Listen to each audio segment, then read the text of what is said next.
Did you know that a 3-year-old boy vanished without a trace, only to be found 2 years later, hidden in the most shocking place? It was 2004 in the quiet town of Carbondale, Illinois. When little Ricky Chikevdia disappeared, his father, Michael Jacob Dia, was left devastated and desperate for answers. For 2 agonizing years, police searched. His family pleaded for help, and rumors spread about what really happened to Ricky. Then in 2007, officers entered a house they had searched before. Only this time, they found something they had missed. Behind a dresser, inside a hidden crawl space, was Ricky, alive but forever changed. How did this happen? And why? Michael Dia was a dedicated soldier in the U.S. Army. In 2002, when Ricky was born, he was deployed to Iraq, leaving his newborn son in the care of his mother, Shannon Wilfong. Despite the distance, Michael never stopped being a father. He wrote letters, made phone calls, and counted the days until he could come home. Finally, in 2004, he returned from Iraq, ready to be the father Ricky deserved. But Shannon had other plans. Their relationship had always been troubled. Even before Ricky was born, there were fights, tension, and emotional distance.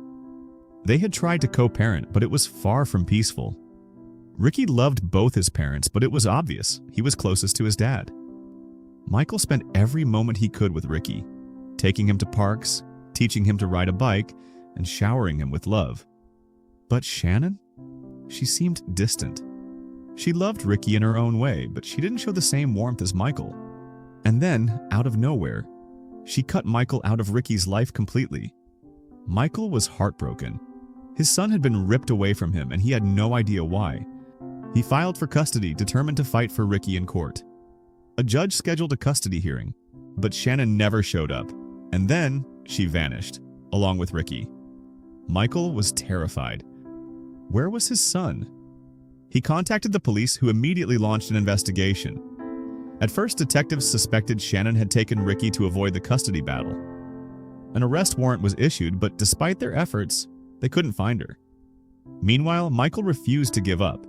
He plastered missing posters all over town, organized search parties, and begged for help on the news. Then came a twist no one expected. Shannon's mother, Diane Dobbs, stepped forward and made shocking accusations against Michael.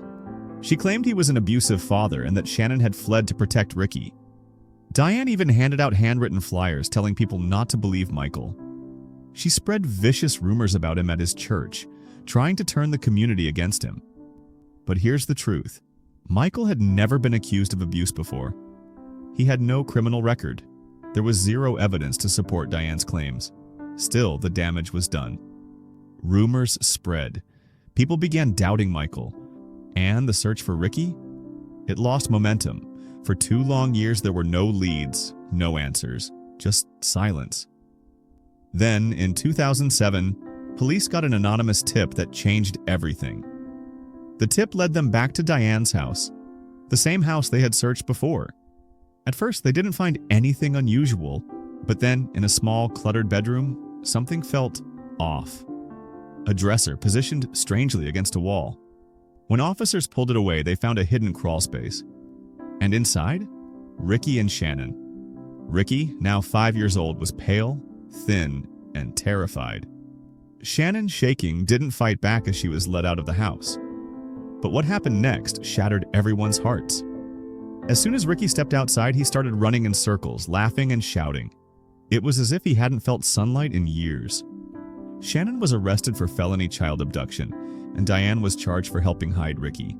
At her trial, Shannon insisted she had been protecting Ricky from Michael. But her lies fell apart. Diane, too, tried to cover her tracks. She claimed Ricky had only been in the crawl space for 5 minutes at a time over the 2 years. But no one believed her. The truth was clear. Michael had never been abusive. He was just a father fighting to see his son. A father whose name had been dragged through the mud. In the end, Michael was granted full custody of Ricky, while Shannon was sentenced to 2 years of probation and a fine. After everything, Michael left the military to dedicate his life to raising Ricky. And despite what he had been through, Ricky showed incredible strength. He was talkative, energetic, and full of life, a true survivor. But the case left many unanswered questions. Why didn't police find Ricky the first time they searched the house? How did Diane and Shannon keep him hidden for so long? And most importantly, could this tragedy have been prevented? For Michael, none of that mattered anymore. Ricky was finally safe. As he watched his son play freely in the backyard, Michael knew one thing. No matter how dark things got, love and hope had won. This real-life case is a chilling reminder of how lies can destroy lives, how justice can be delayed, and how a father's love can withstand anything. But most of all, it's proof that even in the darkest moments, truth always finds a way out. What do you think? Should Shannon and Diane have faced a harsher punishment? Let us know in the comments.